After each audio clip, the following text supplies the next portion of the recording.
Hello，有 GameKings 遊戲之王，今日要玩嘅就係呢一個弓箭傳說第一代嘅。咁首先講下啦，呢啲頁面就全部都係攞嘢啦，左上角頭像啦。咁佢呢隻遊戲有分別普通模式、英雄模式同地獄模式嘅。普通模式我就已經去打到呢個古老神廟嘅，咁而打到去皇城嘅呢個新嘅呢個唔係新嘅呢個英雄模式啦。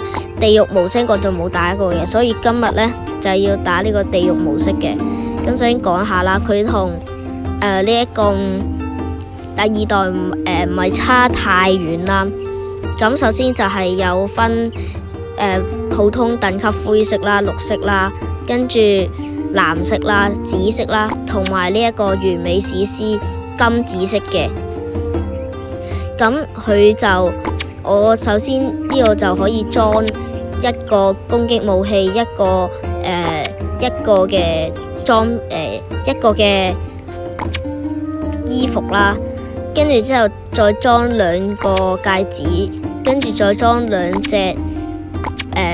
隻幫忙打怪嘅一啲怪物之類嘅嘢啦，跟住裝一個就係手鐲嚟嘅，一個就係護符，中間再裝一本書。咁我而家全部都係紫色啦，咁就分好多英雄嘅。咁一開始就係呢一個啦，跟住我而家就有呢一啲啦。咁我而家就用緊喵法師嘅，咁之後就係寶石呢一方面啦。咁寶石呢就可以升級嘅，咁就要3個同一樣嘅1級、2級、3級如此類推嘅寶石呢，先可以升成多1級嘅寶石嘅。咁我而家見到呢度12就會變11就變綠色啦，去到16就變藍色噶啦。如果太低嘅話呢，就會變成白色嘅，就係咁啦。咁佢就呢啲寶石就幫增加呢一啲護甲嗰啲即係加啲 buff 啦。跟住之後嗰啲傷害啊嗰啲就加武器啊戒指啊，啱啱呢啲嘢全部都會加嘅。跟住就巨龍魔法啦，巨龍魔法亦都有分等級嘅。咁佢就當然可以用魔法啦。咁就見到呢一度就可以用啲某樣魔法，跟住又可以升等級嘅。咁呢一度就亦都有個火球連彈咁嘅。咁呢度就有個寵物啦。咁我就冇玩寵物呢個部分嘅，咁所以只有一隻 A 級嘅火爆蛙啫。咁呢個天使嘅類似精靈之翼啊、聖誕之翼啊、冰封之翼啊嗰啲，我全部都冇嘅。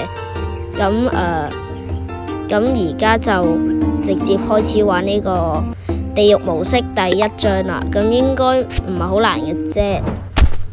咁話晒我都普通模式都打到去咁後，應該第1章嘅地獄模式應該係打得贏嘅。咁我而家揀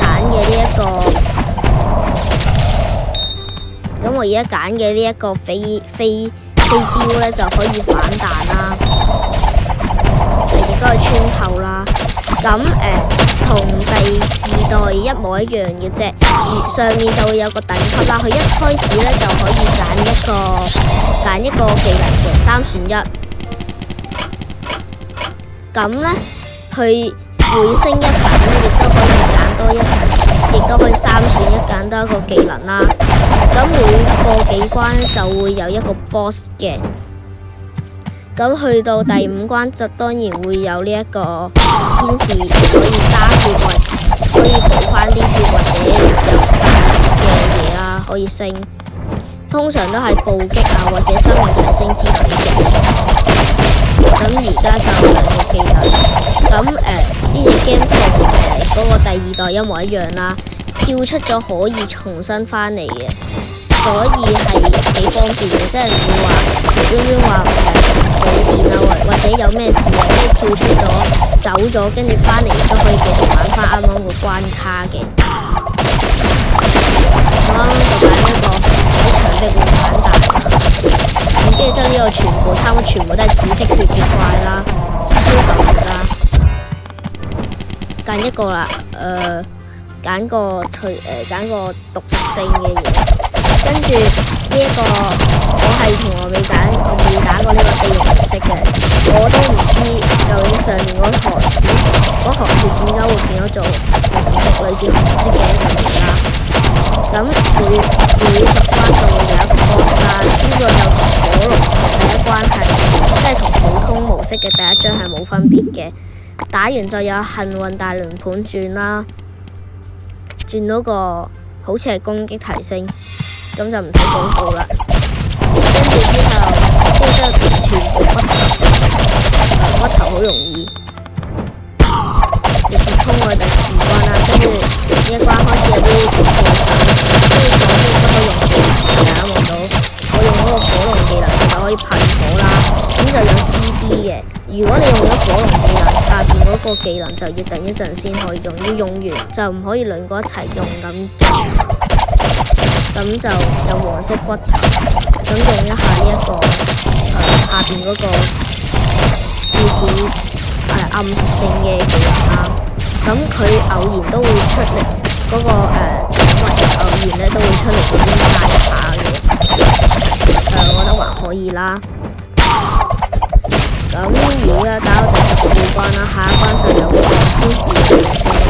咁由於我真係比較勁啦，我而家仲有2萬幾血啦，咁就唔會驚突然間俾人殺咗咁嘅，補個血得啦。打完天使之後打超多嘅紫色精英怪啦，咁都開到技能。要死啦！我應該暫時冇事，應該冇事。OK， 我冇事，冇死到，係咁俾人射啦先，有啲恐怖。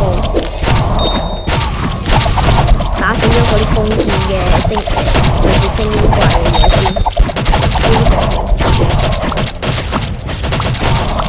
要死啦！睇少咗佢個地獄模式，開個旋轉盾牌，13滴血，11，死咗先。咁呢一度死咗啦，不過都有好多戰利品嘅。咁今集挑戰呢個地獄模式就到呢一度啦。中意嘅可以 like 同訂閱 share 俾你嘅朋友同屋企人，亦都可以撳小鈴鈴，咁就知道我幾時出片。我係 GameKings 遊戲之王，下集再見，拜拜。